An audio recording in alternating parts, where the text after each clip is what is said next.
Hello guys, my name is Nash. Welcome to Thursday Tales of Terror. TDT. Today's case was suggested by Crystal. Thank you for suggesting this case. Today's story is a really sad and horrible one. Not gonna lie that I actually got teary-eyed while doing my research. Annie E did nothing wrong in life, but yet she was being cruelly abused for 8 months before she died at the young age of 26. The abuse was so bad that she had difficulty walking, standing, and even breathing. It came to the point where she became incontinent, but yet her abusers would only increase the intensity of the beatings. Not once did Annie E expose the identities of her abusers, and in fact throughout the last beating, Annie continued to protect them by muffling her pain and suppressing her screams and shouts. Why? Annie E was born in 1988 and she was a Singaporean. She was the eldest of 5 children in her family. She has 2 younger brothers and 2 younger sisters. Annie worked as a waitress, earning about $1,200 to $1,500 a month at various restaurants. Even though she had to deal with her own intellectual disabilities, she was still able to make a living for herself. There aren't many details surrounding Annie's relationship with her family members, but several articles did describe Annie as being estranged from her family. After the death of Annie, journalists, reporters, and even netizens were able to track down Annie's younger siblings' Facebook accounts easily. From these accounts, it was shown that Annie was loved by her parents dearly. There were photos showing that the family were doing well and had a good relationship. They would go out often to restaurants to have meals together. But perhaps these photos on social media might not be a true reflection of how her family life was. Her family was also overprotective of her due to her intellectual disability. One of Annie's younger sisters said that Annie's freedom was sometimes restricted as the family was concerned with Annie being bullied or cheated. Annie felt that her family was being unfair to her by not giving her the freedom to make her own friends. She felt that she was old enough to look after herself. With this frustration, Annie wanted to move out from her family home, so she decided to move in with her friend Tan Hui Zhen in her Woodlands flat. Who is Tan Hui Zhen? In 2001, when Annie was 13 years old, she first met 17-year-old Tan Hui Zhen at the clothing store that Annie's mother often shopped at. At that time, Tan Hui Zhen was an employee there.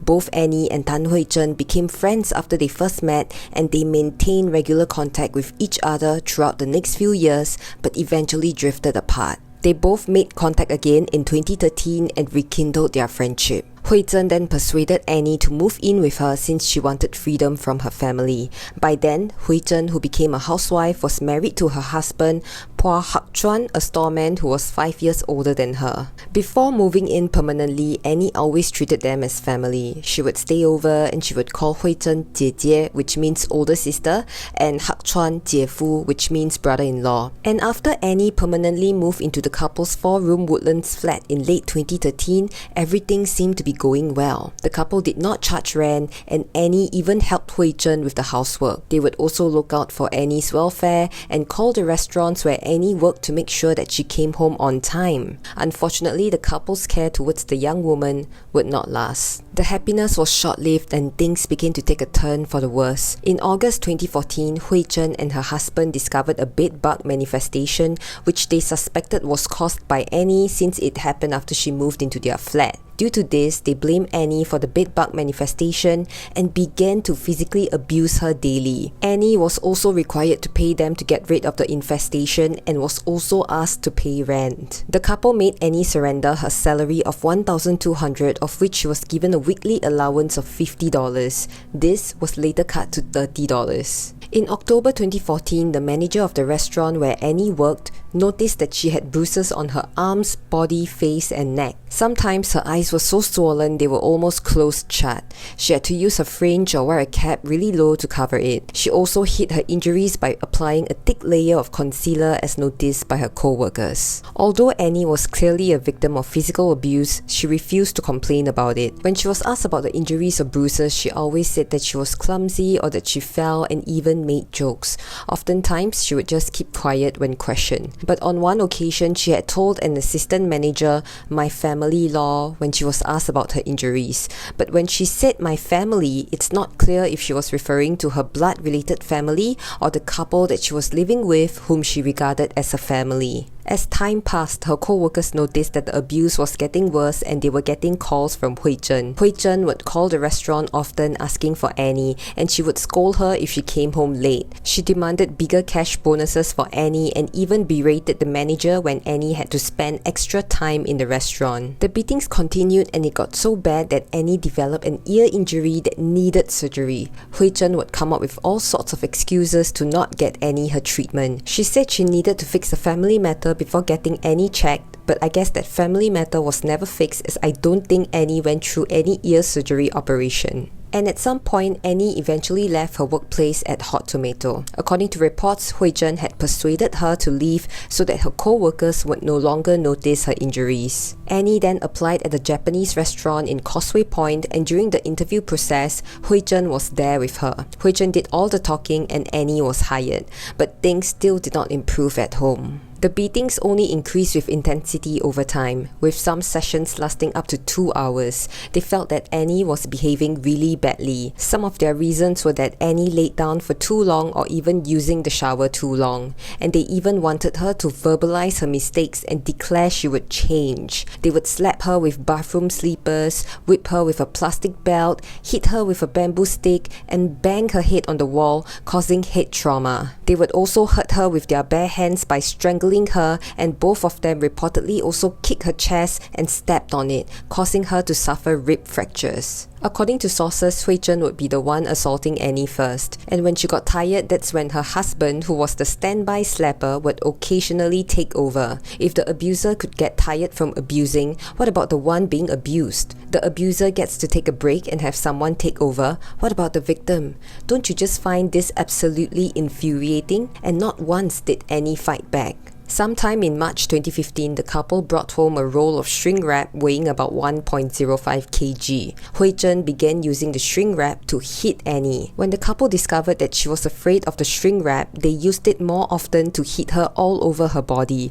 But in particular, they would use the shrink wrap to hit her buttocks because it would be less visible. This led to blisters forming on the buttocks, which require first aid to stop the bleeding. The largest blister on her buttock was revealed to be about 8 centimeters in diameter. It was so painful, she was unable to sit down. She couldn't even put her pants on and she could only wrap a towel around her. At this point, Annie had difficulty walking, standing, and even breathing, and she became incontinent. Some of the injuries were so serious, but the couple only used sanitary pads to dry the wounds and bandage them. On April 12, 2015, Annie had tried to commit suicide by cutting her wrist, having felt useless when she could not carry out Hui Zhen's instructions. Hak Chuan managed to catch her and quickly took the scissors away. They left for the day, and when they came back, they saw that Annie was lying in her own urine.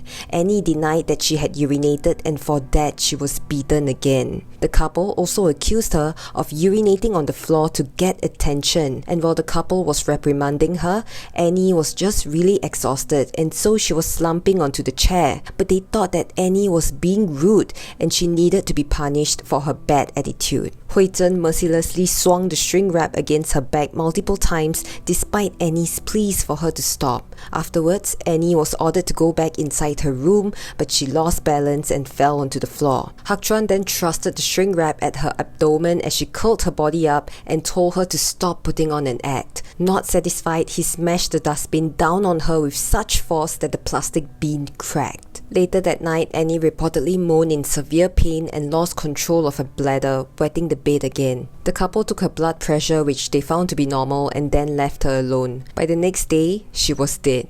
It was on a Monday morning. In fact, within the past few weeks, both Hui Zhen and her husband Hak Chuan already noticed that Annie had gotten considerably weak and decided to stop beating her to allow her to recuperate. They would also keep measuring her blood pressure and heart rate to check if there was anything abnormal. But just after 2 days, they continued the abuse again. The couple also did not seek medical help for Annie during the period of time leading up to her death. After they discovered Annie dead the next morning, Hak Chuan tore off a layer of plastic from the shrink wrap and flushed it down the toilet to get rid of fingerprints. Hui Zhen then called her own brother to say Annie had committed suicide, but eventually called the police. When the officers arrived, Hui Zhen said the victim was a clumsy person who would often injure herself. She also claimed that Annie often jumped up and landed on her buttocks for no apparent reason. However, when Annie's injuries were discovered during the forensic pathologist examination, the couple eventually confessed to the police that they were responsible for assaulting her. The couple also subjected her to psychological abuse by undermining her sense of self-worth and calling her names such as pig brain. The couple were arrested, and on 15 April 2015, they were charged in court with murder. It is an offence that warrants the death penalty in Singapore, or at least life imprisonment if found guilty. A week later, on 22nd of April 2015, both Hak Chuan and Hui Zhen were remanded at Changi Prison's Complex Medical Centre and Changi Women's Prison respectively for psychiatric assessments. The autopsy revealed that prior to her death, Annie sustained a total of 12 fractured ribs, 7 fractured vertebrae, a ruptured stomach, and her body was full of blisters and bruises. She died from a rare cause known as acute fat embolism, which was the result of the multiple beatings received from the couple before her death. This occurred from the blunt force impact on her buttocks, which caused fatty tissues to enter her bloodstream and travel to her lungs, creating a blockage of the blood vessels. The blockage restricted blood oxygen from getting into the lungs, leading to progressive cardiac and respiratory failure. According to news report, Hui Zhen, who has 3 other siblings, grew up with an unhappy childhood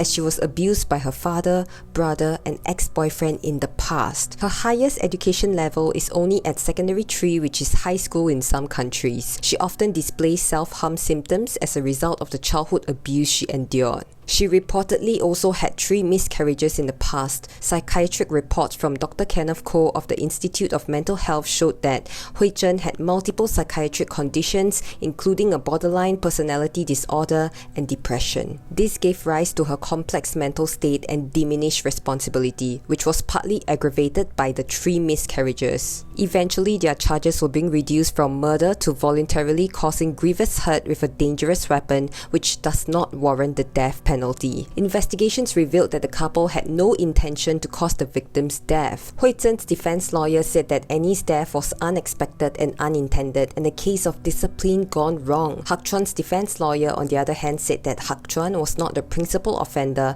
and only tagged along with his wife's actions just to appease her. On the 27th of November 2017, the couple stood trial in the High Court. Hui Zhen pleaded guilty to 2 charges of causing grievous hurt with a weapon and 2 charges of causing grievous hurt, while Hak Chuan similarly pleaded guilty to 2 charges of causing grievous hurt with a weapon, as well as a 3rd charge of causing hurt. They were both convicted after submitting their pleas of guilt to the judge. On the 1st of December 2017, 33-year-old Tan Hui Zhen was sentenced to 16 years and 6 months imprisonment, and 38-year-old Phua Hak Chuan to 15 years imprisonment with 14 strokes of the cane. Hui Zhen was not caned since she was a female. The judge felt that the couple lacked remorse and repentance and also described the case as appalling. The abuse inflicted upon Annie was extremely cruel and inhumane, which caused the 26-year-old waitress to die an undignified death. What makes the case even sadder was that apparently everyone knew what was going on, including neighbours and family members of Annie, but no one could do anything to stop it. One neighbour said he saw Annie battered and bruised, but he did not ask much about it. A few of them suspected that it could be the couple, but they did not intervene for the lack of evidence and were scared because the couple had tattoos and looked like gangsters.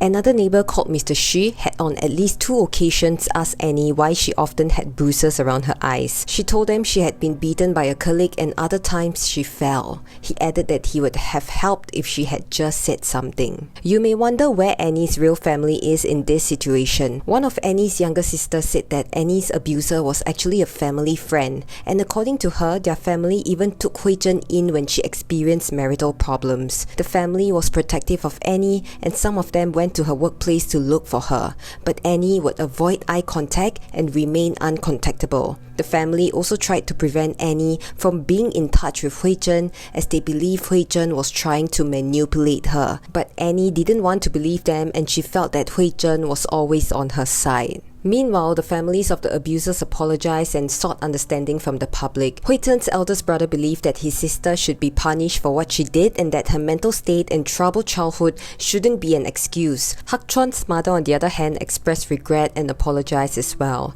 She stated that her son got what he deserved. However, Annie's family stated that they would never forgive the couple.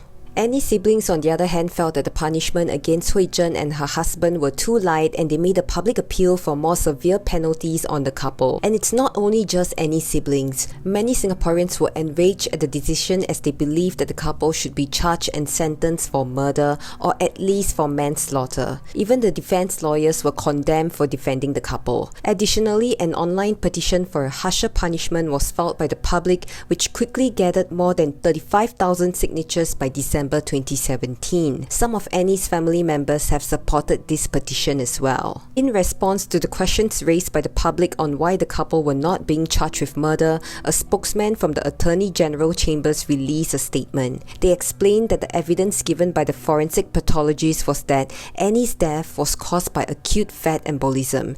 This was an unusual occurrence that would not have ordinarily resulted from the injuries inflicted by the couple. As Phua Hak Chuan and Tan Hui Zhen did not intend to cause Annie's death, and the injuries they inflicted would not ordinarily cause death, the offences of murder and culpable homicide cannot be proved against them, the spokesman said. Overall, at the time the couple was sentenced, Annie's family was still struggling with sadness over her death. They were unable to move on with their lives, especially so for Annie's 67-year-old elderly mother. They continued to go to the temple regularly and on special occasions to offer incense and food to Annie, hoping she could rest in peace in the afterlife. The couple did not appeal against their sentences, and both Phua Hak Chuan and Tan Hui Zhen are currently incarcerated at Changi Prison and Changi Women's Prison respectively since 2017, serving their respective sentences, which will likely be reduced by 1/3 should they maintain good behaviour in prison. The Woodlands flat where Annie E died was eventually rented out to a family who moved in a month before the sentencing of the couple. The new tenant did not mind living in the flat despite receiving word that this was the same flat that Annie was killed. And so we have come to an end for today's case. It's a situation that I felt could have been prevented. Should a police report have been made, Annie could possibly still be alive today. We never know. Even till the very end, Annie didn't report her abusers and didn't tell anyone about what exactly happened. Could she have trusted and loved them till the very end, or was she afraid? Regardless, may her soul rest in peace. It's a scary world out there. Take care, everyone. I'll see you again next Thursday.